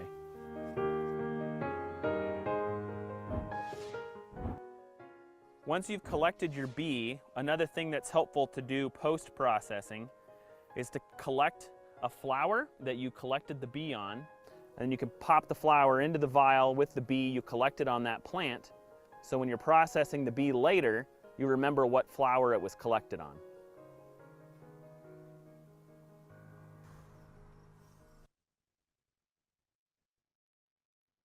All right, so it does seem a little strange that we're taking bumblebees, putting them in vials, and putting them on ice. So I just want to take a minute to address that. Ice chills the bees to immobilize them, and that makes it possible for you as our volunteers to get really close and get lots of close-up pictures of those bumblebees. That makes it possible for us to identify the bumblebees to species from photos without having to kill and pin the insects like has been done a lot in the past. So this is non-lethal capture. They're going to be caught, they're going to get chilled, they're going to get their picture taken, and then they're going to get released back into the environment. This doesn't not cause harm to the bees. It just knocks them out for a while. They need to be chilled for at least 15 minutes. You want them to be completely immobile before you take pictures of them. If they're still wiggling around, you're going to put them back on the ice until they're totally immobilized. We don't want you to leave them on ice for longer than 90 minutes. We want them to be able to be released before that so that they don't get too chilled. It's important to keep the caps above the ice line. So if you look in this picture, you can see the vials themselves or the bees are down in the ice, but the caps are above. That way, if the seal isn't perfectly sealed, the ice doesn't melt into the vial and drown the bee. You also want to just make sure that your vials aren't cracked. You don't want any water to be able to get into those vials. Crushed or cubed ice is best, like I mentioned. You don't want to use those ice packs because that can over chill them and actually cause them to die.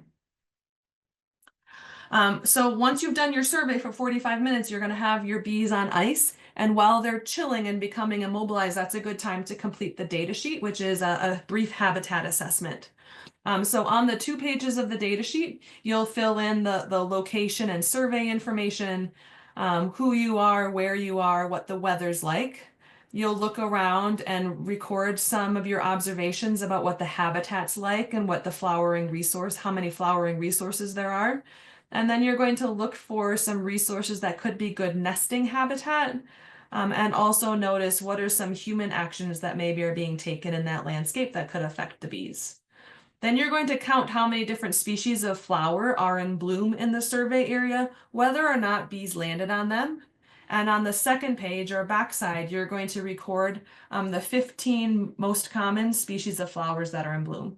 Maybe there's only 5, maybe you'll fill up all 15 blanks. We do ask you to try to record these with their scientific names to genus if possible. And this is where a plant field guide or apps like iNaturalist or Seek can really help you to identify the flowers and get their scientific names or at least their scientific genus the best you can. I'm not very good at identifying native plants. I'm not very good at knowing my wildflowers. I'm learning them, and I'm using iNaturalist and Seek to help me to learn them. And then there's space for you to record your bumblebee observations. This section you'll fill in while you're taking pictures of the bees. And the very last section is where you're going to record your time and your effort. So we recognize and can learn how many man hours and miles and woman miles does it take for us to do this Bumblebee Atlas work. When you're filling in your bumblebee observation, there's a place for you to record if it's a queen, worker, male, or female, and then space for you to record what bumblebee species it is. It's okay if you don't know. You can leave the sex blank or just put a question mark there. You can just say Bombus spa. Bombus is the genus that all bumblebees are part of, and spa means species. So you can say that this is some species of bumblebee and I don't know what it is, and that's totally fine. One of our experts will identify it for you once you've uploaded your pictures. The host plant is really important. So do the best you can to identify the host plant. And then photo numbers is a place for you to record the numbers on your camera or whatever strategy you use for filling in those data. Arguably, the photographing of the bumblebees is the most important part. We don't want you to go out and do all of this work and then not take good pictures so we can't identify what your bumblebees are. So your high quality photos are what make it possible for us to know what species of bumblebees are out there. So please take the time to practice taking pictures and take the time to get good pictures. High quality photos are essential. Make sure they're in focused, zoomed in or cropped and not in shadow. You want your bee to take up kind of the whole frame to fill the space of your camera. Some rule of thumb, can you see individual hairs on that picture? If not, you're not zoomed in far enough. And then really look at the pictures of the bee in front of you, the live bee in front of you, and the colors of the bee on your camera, and make sure the colors in your picture really represent the colors on that actual bee.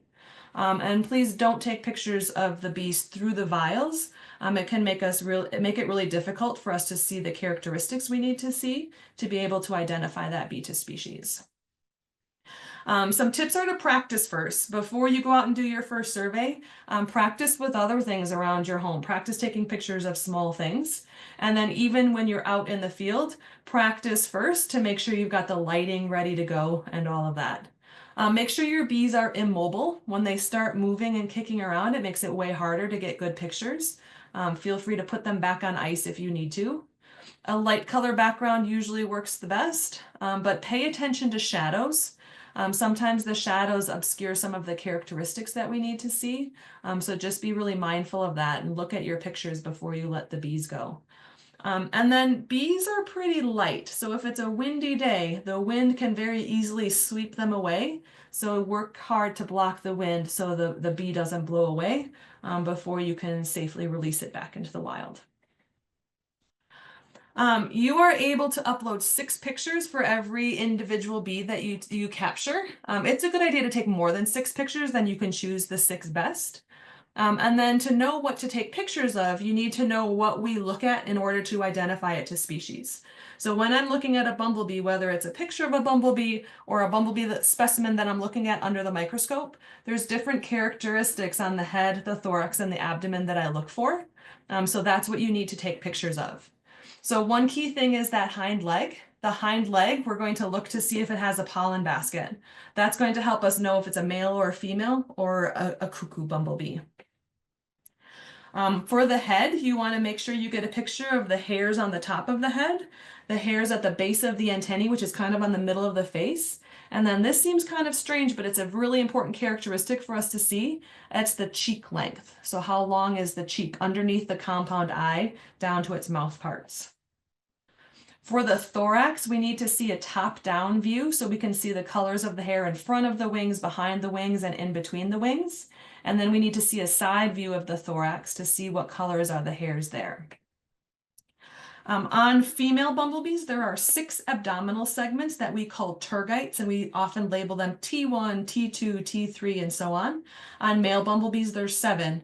And we need to see the color pattern on all 6 or 7 of those segments from both a top-down view and a side view, because sometimes the colors in the middle of the abdomen are different from the side of the abdomen, and that can help us to determine what species that bumblebee is. There are some bumblebee species that are known along the Pacific coast that are really similar looking, and some of those species could be in western Nevada.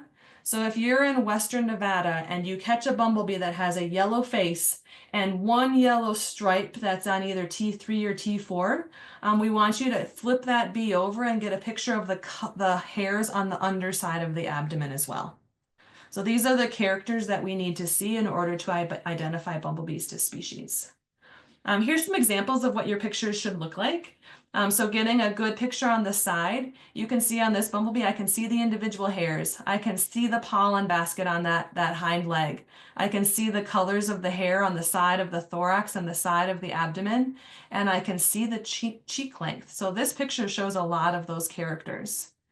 In this middle picture, I can see the abdomen and the thorax. I can see the hairs in the front of the wings, behind the wings, between the wings, and the color pattern on each of those tergites. And then this picture is a really great picture to show the face. You can see the hair on the top of the head, the hair at the base of the antennae, and then the cheek length. These are the kinds of pictures that we need in order to identify your bumblebees. Here's some tips and based on some of the things that we've seen in the past. Make sure your pictures are in focus. Otherwise, all we'll be able to say is, yep, that's a bumblebee, or maybe that's a bumblebee. Check the lighting of your photos. Make sure that they're not in shadow, they're not too dark. You can adjust or edit the lighting before you upload. You could use a photo editing tool if that helps. A tip is that when bumblebees are cold, they tend to curl up. So in this first picture, this immobilized bumblebee is kind of face planted and you can't see the cheek. If you flip the bee over and have her laying on her back, then you can get a really good picture of the top of the head, the base of the antennae, and the cheek length. So having them in that upside down, like laying on their back, is a great way to get some good pictures. Remember, we don't want our bees to drown or get wet. Even if they don't drown, wet bees are really hard to identify. So please make sure your vials are sealed and caps stay above that ice line so you don't have a situation like this. And then this is a little intimidating at first, but it does not harm the bee. You can gently pry the wings open because sometimes the wings are covering the center of the abdomen and we need to see the color patterns in the center of the abdomen. So you can use your fingers, gently pry those wings open. Sometimes people use a pencil or even like tweezers very carefully to do that. And don't worry at all if your fingers are in the pictures. We're not looking at your fingers, we're just looking at the bees. If you want some guidance of where to look, how do I remember what I need to take pictures of? The second page of the identification guide, that was all the different species, that tells you how to identify bumblebees to species. That's going to tell you what we look at to identify bumblebees, and that will tell you what you need to take pictures of. There is also this, I call it a cheat sheet, a one-page summary of how to conduct a Bumblebee Atlas survey that's on our website.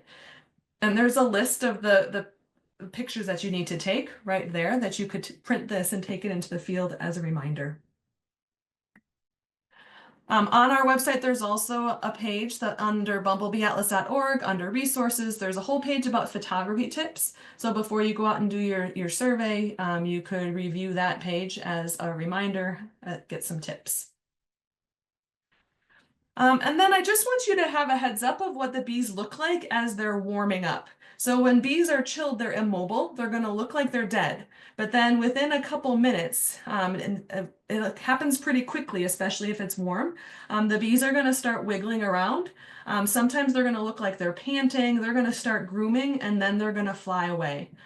So if you didn't know what to expect, it might be alarming to you. Like, is that bee okay? So this is a short video that shows you what they look like when they're warming up. There's a little bit of panting behavior, a little bit of grooming behavior, and then all of a sudden they'll fly away.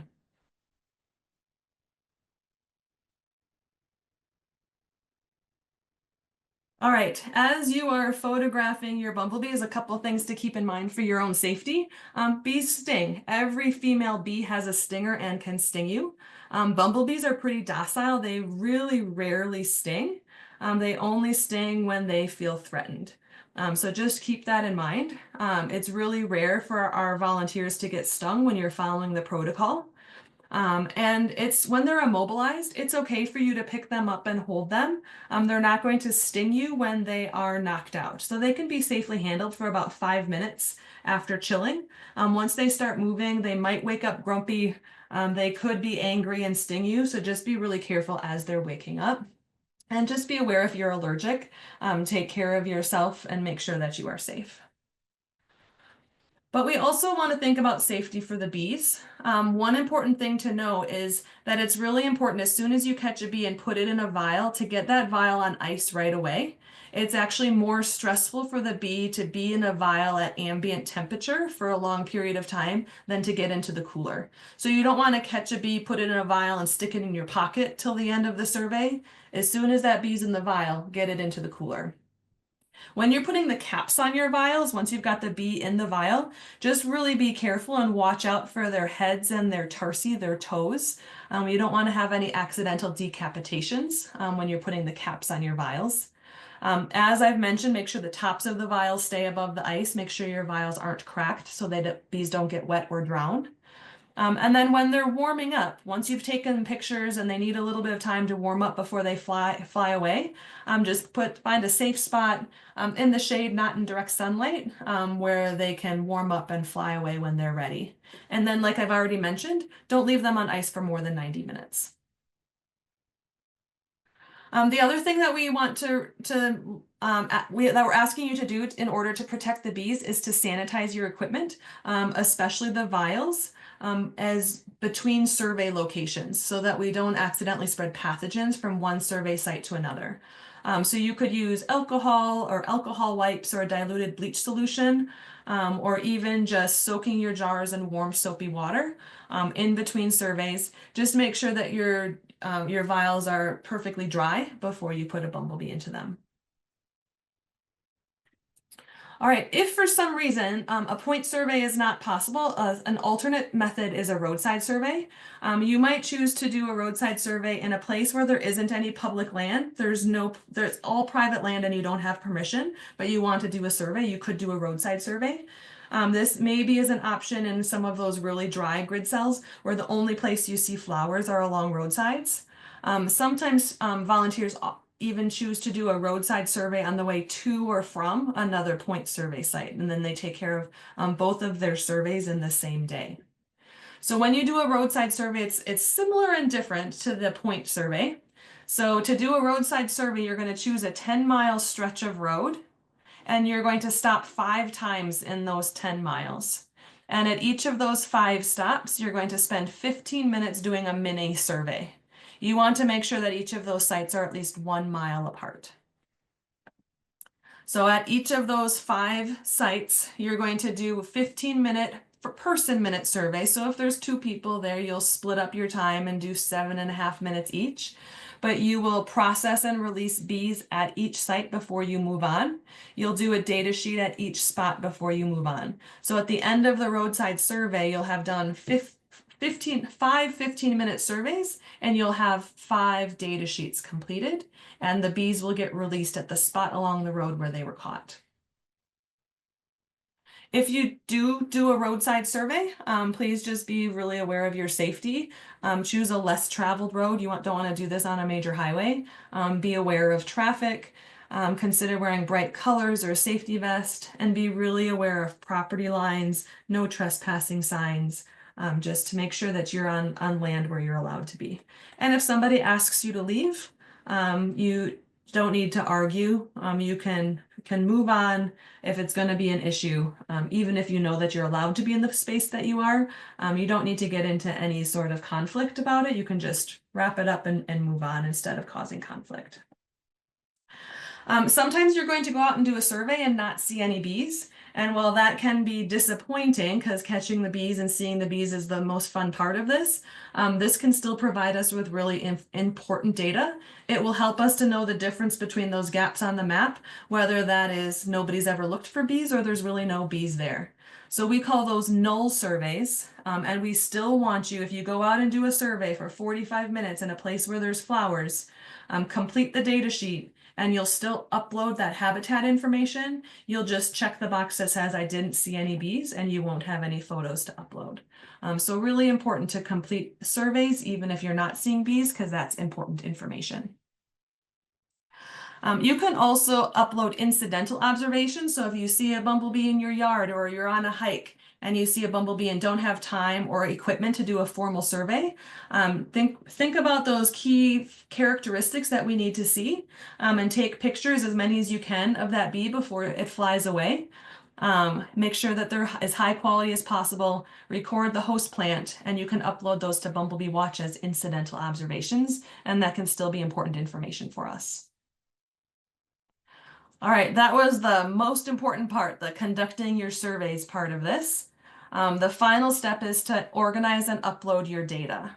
So your camera roll will start to look like this, with lots and lots of pictures of bees. It's really important to figure out a method that works for you, so you know which pictures go with which bees go with which survey. So find a method that works for you for organizing your photos. Edit photos if necessary. You can crop them, you can lighten them. Choose which 6 you're going to upload. And if you have extra pictures, please hang on to them. Sometimes when we're going through and identifying bumblebees, we don't see quite the angle that we need, and we might email you and ask you for more pictures. So hang on to them, because they might be valuable later. Once you are ready, you're going to log into your Bumblebee Watch account. So this is bumblebeewatch.org. And then you're going to click on the blue button that says Add Sightings. When you click on that Add Sightings option, you're going to see 2 choices, Bumblebee Watch or Bumblebee Atlas. Bumblebee Watch, you're going to hit this Submit Sightings for incidental observations. If you have pictures of bumblebees, but you didn't do a formal survey. We want you to be doing surveys as much as you can. And when you do that, you'll go to on Bumblebee Atlas, click on Submit Sightings, and that's where you'll enter your information. This is even where you'll go for null surveys. You'll enter that habitat information even if you didn't see any bumblebees. On the bottom of this page, there's a place that has like regional projects. You can just ignore that. That's for some smaller projects that are operating within the Bumblebee Atlas in some of the other states. Once you click that Submit Observation button, this form is going to open up and it matches the data sheet. So you'll just go through your data sheet and enter the information that you recorded when you did your survey. If you need some step-by-step help, bumblebeeatlas.org.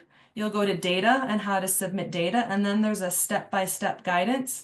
And then we also have a video that walks through the process so you can see data get entered. That could help you when you're ready to upload your survey data. Once you have done that and uploaded your data, you are ready to share and celebrate your contribution. You can do that on social media if you are a social media person. Our National Bumblebee Atlas group has a Facebook account, and the Mountain States Bumblebee Atlas has a private group where you can share photos or connect with other volunteers. The National Bumblebee Atlas team is also on Instagram and Blue Sky, so follow us if you would like. And so now we just need to think about next steps. So one last thing that I want to do is to show you where these resources are on our website. So if you go to bumblebeeatlas.org, you'll go to this main page, the landing page. When you click About, Contacts is an important place to go. If you don't remember my email address, you can scroll down and find me, and my email address and phone number are there.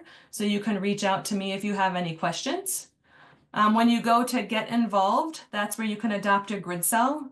But if you also click on this button, Find Your Atlas, and then click on Mountain States, you're going to go to a page that's just for the Montana and Mountain States projects with regional specific information. And everything that I went through tonight is outlined here on this page with directions, links, there's the handbook. So all of the information that you need is either here for you or it's linked here for you. So that's really important for you to know about this Mountain States specific page.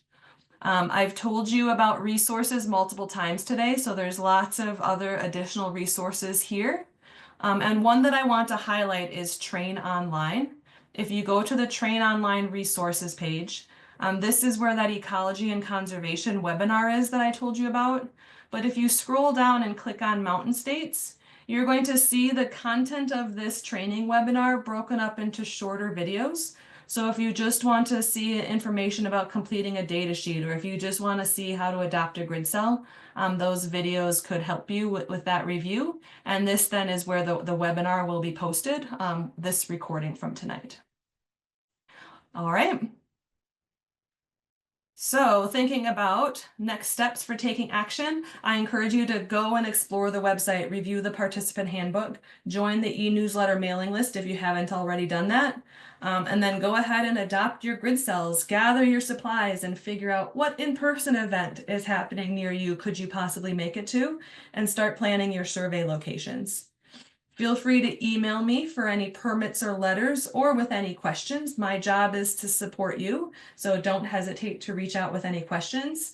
And then when your survey window is open, flowers are in bloom, and you think that the bumblebee workers are out there, then you can head out and do your surveys. Please, while you're doing this, have fun, and please also spread the word. If there's other people that you know that might be interested in joining this effort, let them know, and share what we're doing and why we're doing it, because this work is really valuable. That is all that I have for tonight. Thank you so much for your time and attention. I know this is a lot of information late in the evening. If you come up with other questions, feel free to reach out. And if there's any questions that have popped up in the chat or Q&A, I'm happy to answer them in the little bit of time we have left tonight.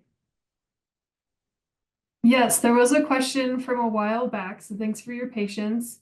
If we can only manage the 2 surveys, how many days minimum do you want between them? And is it more helpful to return to the same space within the grid cell or go to 2 different sites? Yeah, awesome. That's a good question. That we really leave up to you. Because sometimes we know that people are traveling to a remote site, and it might be unreasonable to ask you to travel to that very remote place more than once. So volunteers get to choose the answer to that question. You could do the same site 2 different times during the season. If you do that, I would encourage you to do one maybe earlier in the season and later in the season. You could do 2 different sites on the same day. I would just not do them right next to each other. So spread out in the grid cell as much as is possible in the time that you have. Or you could do 2 different sites on 2 different days. So that's really up to you. Thanks. That was the only lingering question. Oh, awesome. We have Great. some other in the Q&A that I responded to already, but I think that's everything. Awesome. Thanks, Michelle. Thank you everyone for your time tonight and your attention and your participation in the Atlas. You are really valuable and we appreciate you.